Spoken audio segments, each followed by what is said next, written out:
දැන් තියෙන්නේ පඨම නාථකරණ සූත්‍රය. මම හිතන්නේ අපි මේ සූත්‍රය වෙනම සාකච්ඡා කරලා තියෙනවා.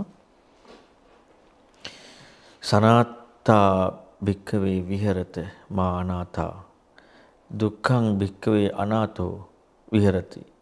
දසයිමේ භික්ඛවේ නාථකරණ ධම්මා කතමේ දස. මහණෙනි සනාතව වාසය කරව. ඒ කියන්නේ පිළිසරණ ඇතුව වාසය කරව. අනාථ වෙන්න එපා. දැන් අපි සාමාන්‍යයෙන් කියන අනාථ වෙන්න එපා කියලා.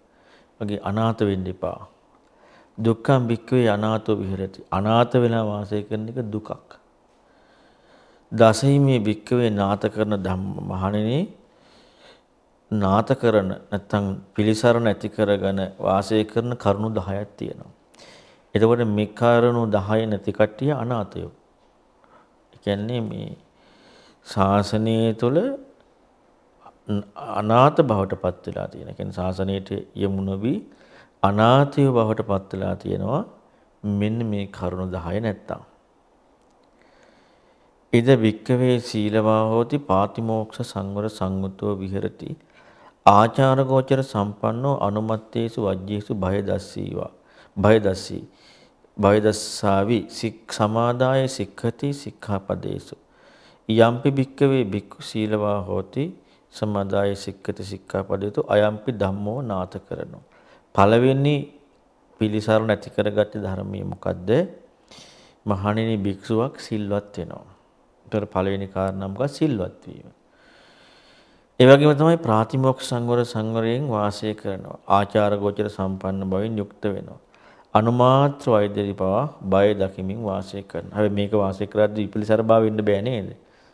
ඒක අපි කලින් සුට කතා කරන්නේ. ඒතර විපලිසර භාව වෙනවා නම් සිල්වත් නැති බවයි කතා වෙන්නේ. ඒතර විපලිසර භාවයේ ඉක්මවන විදිහ එකක් තමයි බුදුරජාණන් වහන්සේ පෙන්වන්නේ. වෙන දෙයකට නෙමෙයිනි භාග්‍යතුන් වහන්සේ ධර්මයේ කියලා දෙන්නේ. අර කිමත්ති සූත්‍රය ආදී දේශනා තුළ පැහැදිලි කරපු විපලිසර භාවයේ දුරු වීමටයි. එහෙනම් මේ ප්‍රාතිමෝක්ෂ සංවර සංගතියෙන් වාසය කරනකොට සිල්වත් වෙලා සීලමයෝ නැතුව සමන මණ්ඩික සූත්‍රය පැහැදිලි කරන සීලමයෝ වෙන්නේ නැති බව සිල්වත් වෙලා. ඒ කියන්නේ සිල්වත් කියනකොට සීලමයෝ කියනකොට අපි ඒක හා ඈදී ගිහිල්ලා ඉවරයි. සිල්වත් වෙනකොට ඒ හික්මීමෙන් යෙදෙනවා. මෙන්න මේ විදිහට වාසය කිරීම තමයි පළවෙනි අනාථ නොවන කාරණාව. දෙවෙනි කාරණාව පුණජ පරම් භික්කවේ භික්ඛු බහුසුතෝ හෝති. දෙවෙනි කාරණාව තමයි භික්ෂුව බහුසුත වෙනවා. සුතදරෝ සුත සන්නකියෝ යේතේ ධම්මා ආදි කල්යාණ මජ්ජි කල්යාණ පරිවසන කල්යාණ සාත්තා සබ්බෙන්ජනා කේවල පරිපුන්නං පරිසුද්ධම් බ්‍රහ්මචර්යං අභිවදන්ති හතාරූපස්ස ධම්මා බහුසුතා හොන්ති යතාවචසා පරිචිතං මනසානුපෙක්ඛ දිට්ඨිය සුප්පටි විද්දා. යම්පි භික්ඛවේ භික්ඛු මෙන්න මේකට කියනවා දෙවෙනි නාථ කරන ධර්මය. මොකද්ද? දැන් අපි නම් ඕන ධර්ම ඉගෙන ගන්නවෑ. අපි ධර්ම ඉගෙන ගන්නවා. අනේ බුද්ධ වචනේ නෙමෙයි ඉගෙන ගන්න. මොකද මේ බුද්ධ වචනේ ස්වභාවය අපි දැන් පංච උපාස්කන්ධ ගැන දන්නවා, පටිසමුප්පාද ගැන දන්නවා, ආර්ය අෂ්ටාංග මාර්ග ගැන දන්නවා. දන්නේ නැති දෙයක් නෑ. හැබැයි දන්නේ එක දෙයක්. බුද්ධ වචනේ දන්නේ. මේ බුද්ධ වචනේ ස්වභාවය මෙහෙම. මොකද්ද බුද්ධ වචනේ ස්වභාවය? ආදි කල්යාණ. මුල පිරිසිදුයි. මජ්ජේ කල්යාණ. මැද පිරිසිදුයි. පරිෝසాన කල්යාණ. අග පිරිසිදුයි. ඔය ගතිය තියෙන්න ඕන ධර්ම ඉගෙන ගනින්නේ. නැත්තම් බුද්ධ වචනේ නෙමෙයි. මේකටයි බුද්ධ වචනේ කියන්නේ. එක එක තැන් වලින් කෑලි අහුලගත්ත එකකට එහෙම නෙමෙයි. සාත්තා අර්ථ සහිතයි. එන අර්ථ සහිත බවත් හම්බෙන්න ඕනේ. සබ්බෙන්ජන ව්‍යංජන සහිත බව. දැන් අපි ව්‍යංජන බලන්නේ නැහැ නේද? අපි ඒව නැතුවනේ අපි මේක ඉගෙන ගන්න. සබ්බෙන්ජන කේවල පරිපූර්ණ. ඒ කියන්නේ සම්පූර්ණයෙන්ම නිවීම ඉලක්ක කරගත්ත. පිරිසිදු බඹසර ඉස්මතු කරලා පෙන්නපු ධර්මයක් තමයි බුදුරණවහන්සේගේ ධර්මය. හැබැයි මේ විදිහටම තියෙන්නට ඕනේ. මුල, මැද, අග පිළිවෙලකට ඒ සුන්දර කැළපීම, අර්ථ සහිත බව, ව්‍යංජන සහිත බව, ලෝකෝත්තර ඊතරවන ප්‍රතිපදාව ඉස්මතු වීම බව. මම හිතන්නේ ඔබට අර චතුරාර්ය සත්‍ය දේශනාව හොවනම් ඒකදී අපි ලස්සනට ওই කරුණු පැහැදිලි කරා. ඒ කියන්නේ මේ කරුණු ඒ කියන්නේ ප්‍රතිපදාවේ දෙක යෙදෙන හැටි. එතකොට එහෙනම් මෙන්න මේ විදිහේ ධර්මයක ඉගෙන ගන්න ඕනේ නැත්තේ. ඒකයි බුද්ධ වචනේ. නැතුව අපි මේ ඉගෙන ගන්න එක එක වචන හරඹ නෙවෙයි. තථාරූපස්ස ධම්මතා. අන්නේ ධර්මයක්. මොන ධර්මද එතකොට බහුසුත වෙන්න ඕන නැත්තේ? බොහෝ අහන්න ඕන නැත්තේ? මුල, මැද, අග. මේ ඔක්කොම පිළිවෙලකට සුන්දරව තියෙන අර්ථ ව්‍යංජන සහිත නිවීම ඉලක්ක කරගත්ත ධර්මයේ වෙන ධර්ම හැම නෙවෙයි. වෙන ධර්ම මතක තියාගෙන ඉඳී බුදු වචනේ නෙමෙයි වුණාට. මෙන්න මේ ධර්මයේ බහුසුත බොහෝ අහනවා. දරා ගන්නවා. වචසා පරිචිතා වචනයෙන් ප්‍රගුණ කරනවා. මනසානුපෙක්ඛිතා මනසින් කල්පනා කරනවා. දිට්ඨිය සුප්පටිවිද්ද.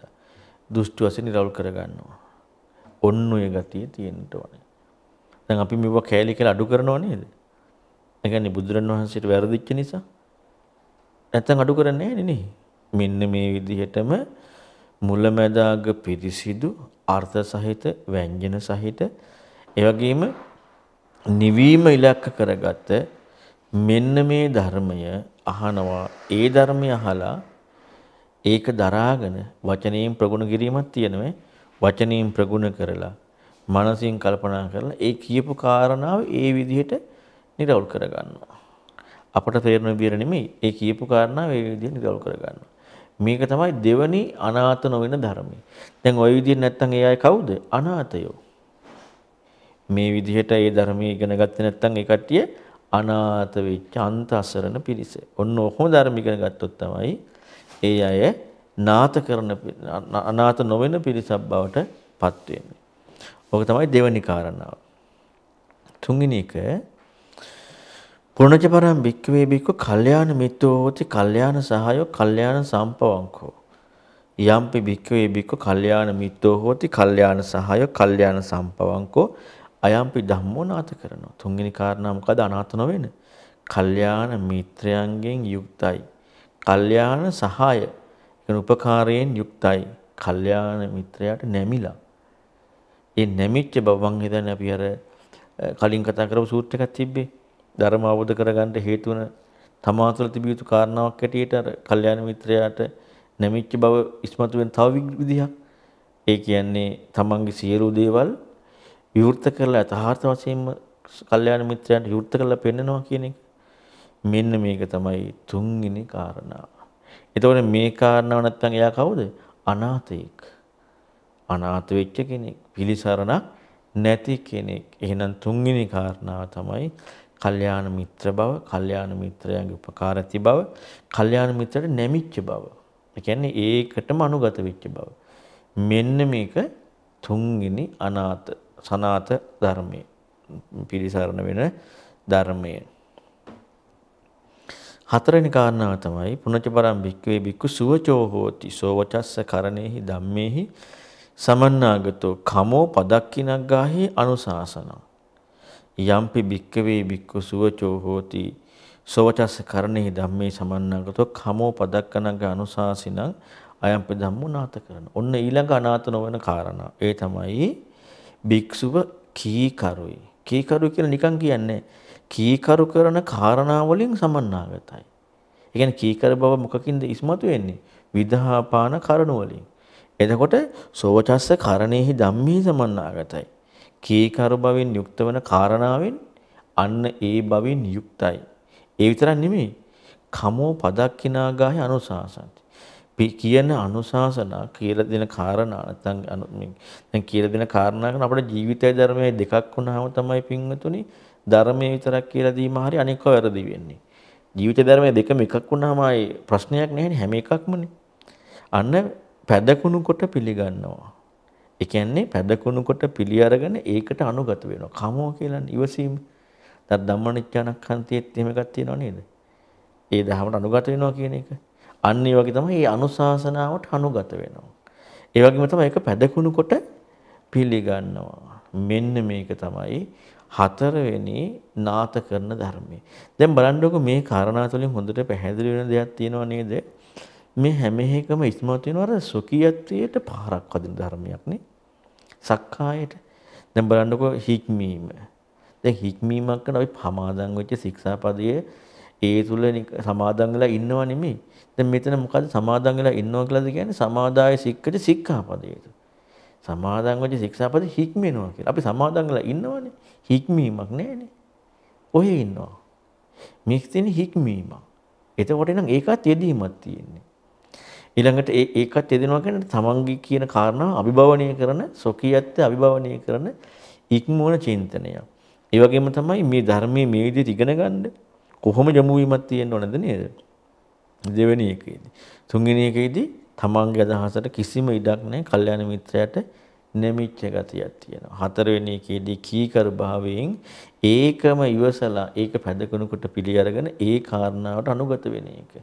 අන්න හතරවෙනි කාරණා. මේ කරුණු බලන්නකො මේ භාග්‍යතුන් වහන්සේ හරිම පුදුමයි කියන්නේ මේ සෑම කාරණාවකදීම ප්‍රකට කරන්නෙම මොකද්ද? සුඛියත්වයට පහරක් වදින දහම. සක්කාය දිට්ඨිය විනාශ කරන දහම. සක්කාය දුරු කරන දහම. දැන් මේ ඒ දහමනේ මේ ඉගෙන ගන්නෙ. එහෙම නැතුනොත් අපි මොන දහමක්ද ඉගෙන ගන්න? අපි සුඛියත්වයේ වැඩෙන දහමක් න ะ. තමන්ගේ මතවාද, මතිමතාන්තර, තමන්ගේ හිතට එන හිතලු සංකල්ප හොඳ හෝ නරක ඕන එකක්. හැබැයි මේ සෑම දෙයකදීම අපි බලන්නට ඕනේ අපි ක්‍රියාත්මක වෙන්නේ සුඛියත්වයේ එකද, සක්කාය වර්ධනයටද, සක්කාය නිරෝධයටද කටයුතු කරන්නේ. සක්කාය වර්ධනයට කටයුතු කරනවා නම් බුදුරුන්ගේ ධර්මය අහලාද? නෑ. බුදුරුන්ගේ ධර්මය අහලා නම් සක්කාය නිරෝධයත් එක්කයි යොමු වෙන්න තියෙන්නේ. එවැනි ප්‍රතිපදාවක් අපි තුල ඉස්මතු වෙන්නට ඕනේ. එහෙම නැති කට්ටිය කවුද? අනාථයෝ. එතකොට සක්කාය වර්ධනීය වෙන චින්තනයක් එක්ක යොමු වෙලා නම් ඒ කට්ටිය අන්තාසරණ අනාථ පිරිස. සරණක් ගිහිල්ලා නෑ. පස්වෙනි කාරණාව පුනච පරම් භික්ඛවේ භික්ඛු යානිතානි සබ්‍රහ්මචාරේනං උච්චාවාචානි කිංකරණයායති තත් දක්ඛෝ හෝති අනලසෝ තත්රූපාය විමංසෝ සමන්නාගතෝ අලංකාතුං අලං සංධාතුං යම්පි භික්ඛවේ භික්ඛු යානිතානි සබ්‍රහ්මචාරේනං උච්චාවාචානි කිංකරණයායති තත් දක්ඛෝ හෝති අනලසෝ තත්රූපාය විමංසෝ සමන්නාගතෝ අලංකාතුං අලං සංවිධාතුං අයම්පි ධම්මෝ නාථකරණ. ඔන්න පස්වෙනි නාථකරණේ අනාථ නැති පස්වෙනි කාරණාව. ඒ තමයි මේ සබ්‍රහ්මචාරින් වහන්සේලායි කුදු මහත් කටයුතු තියෙනවා. ඒ කියන්නේ වැඩ කටයුතු තියෙනවා. ඒවට හරිම දක්ෂයි. කම්මැලි නෑ. ඒ විතරක් නෙමෙයි උපායශීලී විමර්ශයෙන් සමන්නාගතයි. ඒ වගේම ඒවා කළ යුතු ආකාරයේ සංවිධානය කළ ආකාරයේ දක්ෂයි. මෙන්න මේක කියනවා පස්වෙනි අනාථ නොවන කාරණා. දැන් බලන්න ඇයි මේවා කියන්නේ? අපරු නැති භාවනා කරන්න නේද? අපරු නැති භාවනා කරලා සිල් රැකලා විදර්ශනා කරමින් අපට ඔහොමනේ ඉන්නව නැතිනේ. අයි දැන් මේවා කියන්නේ බුදුරණන් වහන්සේ දැන් මේවා ඕනේ නෑනේ. මේවා මේ බාහිර වැඩ කටයුතුනේ. මේ වගේ මොකටද නිවන් මඟ? මොකද්ද මේ කියන්නේ? මේ හැම එකෙදීම ඉස්මතු වෙනව නේද සුඛියත්වයට පහරක්. සක්කායට පහරක්. අන්න ඒ වැඩපිළිවෙල මේ කයටත් ජීවිතේටත් දැනෙන විදිහට බුදුරණන් වහන්සේ මේ ප්‍රකට කරලා පෙන්නන හැටි. සම්පූර්ණයෙන් සක්කායට පහරක් වදින විදිහ. එතකොට දැන් අපි දකින්නේ අර තමන්ට ලබා ගන්න වැඩපිළිවෙල වලනේ. බුදුරණන් වහන්සේ කියපු අර සක්කාය නිරෝධයට ධර්මයට කන්‍යුමන්නේ නෑනේ. ඉතින් මේ භාග්‍යවතුන් වහන්සේ පෙන්වන්නේ ඒ කරුණු මේ පෙන්වලා දීලා පෙන්වන්නේ පැහැදිලි කරන්නේ. ඒක තමයි පස්වෙනි නාථකරණ ධර්මයේ.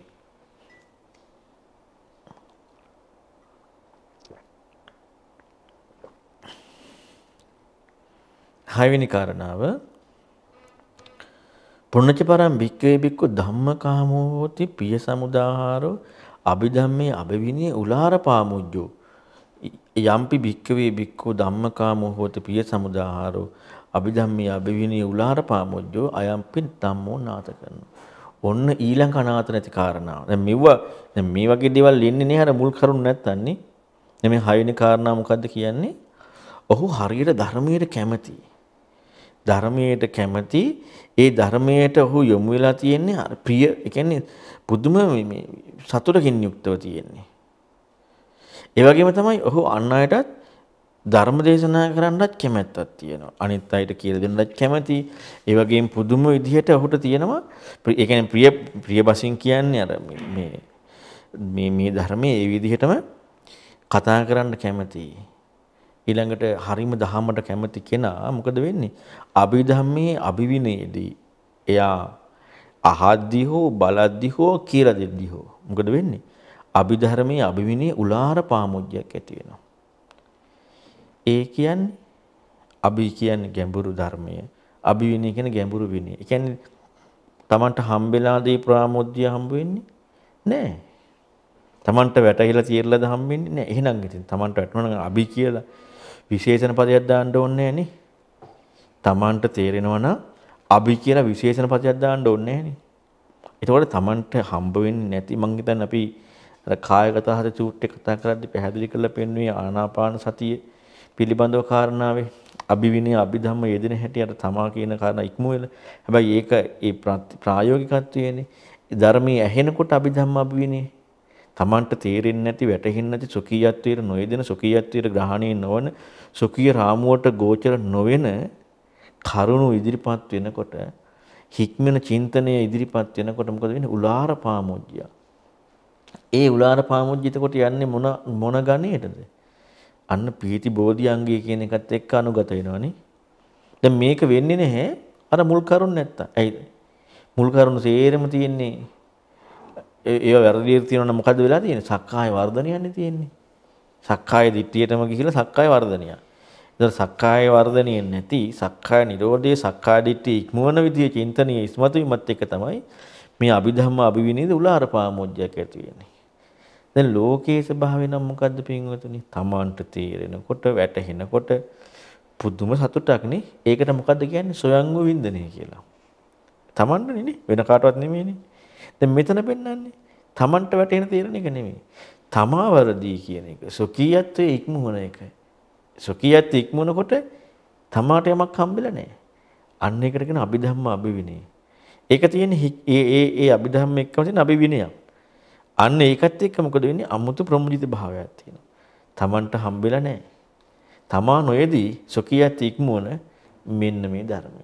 ඕක තමයි 6 වෙනි කාරණාව අනාථ වෙන්නේ නැති. දැන් ඒක නැත්තම් එයාට මොකද වෙන්නේ? අනාථයිනේ. එයාට අභිකි ධර්ම අභිවිනය කියන කාරණාවකුත් නෙමෙයි. එයාට ඉදලා තියෙන්නේ අයෝ මොනවත් තේරෙන්නේ නැති කරුණු ටිකක් නේ කියලා අර දුකක් දුම්නසක් නේ. උලාර පාමුජ්ජයක් නෙමෙයි. උලාර පාමුජ්ජයක් කියදෙනවා. මෙන්න මේ අර මුල් කරුණුත් එක්කම මේ යොමු වෙලා තියෙනකොට 7 වෙනි කාරණාව පුනජපරම් භික්කවේ භික්ඛු ආරද්ධ විරියෝති අකුසලානං ධම්මානං පහනාය කුසලානං ධම්මානං උපසම්පදාය තහමවා දල්ල පරක්කමෝ අනික්කිට දුහුරෝ කුසලේසු ධම්මේසු. දැන් මේ විදිහේ ජීවිතයක් ගත කරනකොට කෙනෙක් දැන් අභිධම්ම අභිවිනය කියන කාරණා උලාර ප්‍රාමෝජ්‍යයක් කෙනකොට ඒ තුලින්ම පැන නැගිලා ඉවරයි නේද? වීරියක් කළ යුතුයි කියලා. වීරයකට යමු යුතුයි කියලා. අර ආනාපානසති සූත්‍රයේදී පැහැදිලි කළ ධම්මෝජියත් එක්ක වීරියට යමු වෙන්නේ නැහැටි. ඒතර වීරියක්. ඇයි වීරියක් හිතලා බලින් දාගෙනද? නෑ. අභිධම්මයක් අභිවිනයක් කෙනකොට ඒ තුලින්ම වීරිය ඉස්මතු වෙනවා. වීරියක් ඉස්මතු වෙන්නේ නැත්te අභිධම්ම අභිවිනයක් ඉස්මතු වෙලා නැහැ. උලාර පාමොජ්ජයක් ලැබිලා නැහැ. මේ කරුණු සිද්ධ වෙලා නැහැ. නැත්තම් වීරියක් එනවා. අන්නේ වීරිය මොකටද? අකුසල ධර්මයන් ප්‍රහාණයට කුසල ධර්මයන් උපදවා ගැනීමට දැඩි වීරියක් තියෙනවා. ඒක ජීවිතයේ අංගයක්. ඒක නැත්තම් ඒ අය කවුද? අනාථයෝ. ඒ කට්ටිය අනාථ වෙච්ච අය. මෙන්න මේක 7 වෙනි නාථ කරන ධර්මය. ඒ වීරිය. 8 වෙනි එක පුනජපරම් භික්ඛවේ භික්ඛු සන්තුට්ඨෝ හෝති ඊතරීතර චීවර පිණ්ඩපාත සේනාසන ගිලාන පස්ච බෙහෙසජ්ජ පරික්ඛාරා. 8 මොකද්ද? ලැබුණ සිවුරු ගිලන්පස සේනාසන මෙන්න මේකින් සතුටු වෙනවා. ඇයි සතුටු වෙන්නේ? ඒ තමන්ට අලුතෙන් පිනවන්න දෙයක් නෙමෙයිනේ හොයන්නේ. ලැබිච්ච දෙයින් සතුටු වෙනවා. බලන්න මේ හැම එකම අර සුඛියත්වයට තනක් නොදෙන හැටිනේ. සක්කාය ඉක්මෝන හැටි. මෙන්න මේක කියනවා 8 වෙනි නාථ කරන ධර්මය.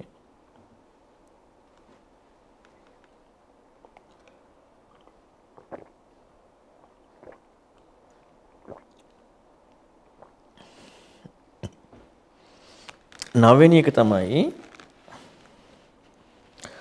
පුනජපරම් භික්ඛවේ භික්ඛු සතිමා හෝති පරමීන සතිනේපක්කේන සමන්නාගතෝ චිරකතම්පි චිරභාසිතම්පි සරිතා අනුස්සරිතා යම්පි භික්ඛවේ භික්ඛු සතිමා හෝති පරමීන සතිනේපක්කේන සමන්නාගතෝ චිර කතම්ප චිර භාසිතම්පි සරිතානුසරිත අයම්පි ධම්මෝ නාත කරනවා.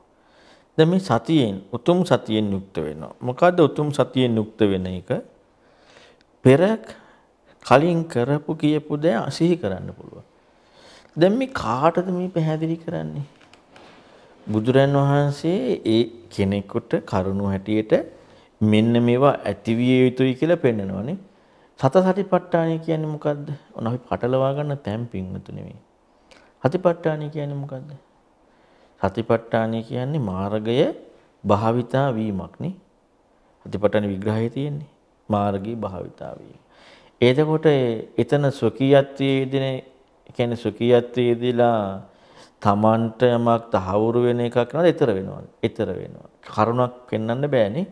දැන් මෙතන මේ පැහැදිලි කරලා පෙන්වන්නේ. මේ සතියෙන් යුක්ත වෙනවා. දැන් මේ මොකකටද මේ සතියෙන් යුක්ත වෙන්නේ? සතියෙන් යුක්ත වෙන්නේ අනාත නොවෙන්න. එතකොට මේ සතියෙන් යුක්ත වෙන බව කෙනෙකුට පැහැදිලි කරලා පෙන්නනවා. දැන් අර විදිය සතියෙන් යුක්තව වාසය කරා නම් ඒ කෙනාට පෙර කී දෑ සිහි කරන්න බැයිද? පුළුවන්. ඒ සිහියෙන් යුක්තව වාසය කරනවානේ. මේ කාටද මේ කියන්නේ? මේ පැහැදිලි කරන්නේ ඒ ප්‍රතිපදාවට අනුගත වෙන කෙනාගේ ස්වභාවය. සිහි මුලාවක් එයාගේ නෑ. මේ නාත වෙන හැටි, අනාත නොවන හැටි. සතිපට්ඨානෙ පැහැදිලි කරන්නේ මාර්ගය. මේක තමයි 9 වෙනි නාත කරන ධර්මය. 10 වෙනි නාත කරන ධර්මයේ තමයි පුණ්‍යච පරම් භික්ඛවේ භික්ඛු පඤ්ඤවා හෝති උද්‍යත්ත ගාමිනියා පඤ්ඤාය. ප්‍රඥාවන්තයි මොන ප්‍රඥාවද? උද්‍යත්ත ගාමිනී ප්‍රඥාවෙන් යුක්තයි. ආර්යාය නිබ්බේධිකාය. ආර්ය වූ නිබ්බේධික භාවයේ සියලු දුක ඉක්මවන මෙන්න මේ උද්‍යත්ත ගාමිනී ප්‍රඥාවෙන් යුක්ත බව. දැන් මේ කතා කරන්නේ දැන් මෙතන කතා කරලා පෙන්වන්නේ නෑනේ විස්තරේනේ. විස්තරේ පෙන්වන්නේ නැහැනේ. විස්තරේ පෙන්වන එක ප්‍රතිපදාව. මේ පෙන්වන්නේ යෙදෙන ආකාරය. දැන් මේ හැම කරුණක්ම ගත්තට පස්සේ යෙදෙන ආකාරය නේද පෙන්වන්නේ. ඒක නා යෙදෙන හැටි. සිවුරු වලින් සතුට වීම, ඊළඟට ලැබිච්ච සිවුරෙන් වීරිය කිරීම, අභිධම්ම අභිවිනයක් පෙන්වන්නේ නැහැනේ. අභිධම්ම අභිවිනයේ උලාර පාමොජ්ජේ. එතකොට මේ හැම එකම පෙන්වන්නේ අර කෙනෙකුට මෙන්න මේ කරුණ ඉස්මතු විය යුතුයි අනාත නොවෙන්නට නම් කියන එකයි. ඒසයි හොඳට මතක තියාගන්න. මෙන්න මේ කරුණ තියෙනවා නම් ඔහු කවුද? අන්නේ කෙනා අනාතයෙක් නෙවෙයි. ඒව නැත්තම් අනාතයි. එහෙනම් බලන්න හොඳට හිතලා අපේ ජීවිතේට මේ කරුණ අපි හුරු කරගන්න මේ කරුණ වලට යමු වෙන්න කොහොම කැමැත්තක් තිබිය යුතුයිද? නැත්තම් අපරාධි බුද්ධ ශාසනය ලැබිලා අනාථය හැටියට කලුරිය කරලා ගිහිල්ලා ඔය කොහේ හරි ලෝකෙක උපදී. එක්ක යුරෝප රටක උපදී, නැත්තම් අරාබි රටක උපදී, නැත්තම් අසුර ලෝකෙ උපදී. දැන් ඊවක උපදින්නේ පින් කරපු කට්ටියනේ, පව් කරපු අය නෙමෙයිනේ. ඒ ආගම් වල අය නෙමෙයිනේ උපදින්නේ. බෞද්ධයෝනේ. හොඳට පින් දහම් කරන බෞද්ධයෝනේ. ඒහි උපදී ගිහිල්ලා. එච්චරයි. ඒ නිසා හොඳට මතක තියාගන්න මොන දේ කරත් මොනවා කරත් අනාතයි නම් අනාතම තමයි. ඒ නිසා මේ කාරණා ඇති කරගන්න දක්ෂ වෙන්නට ඕනේ. ඒක තමයි පළවෙනි නාථකරණ සූත්‍රය.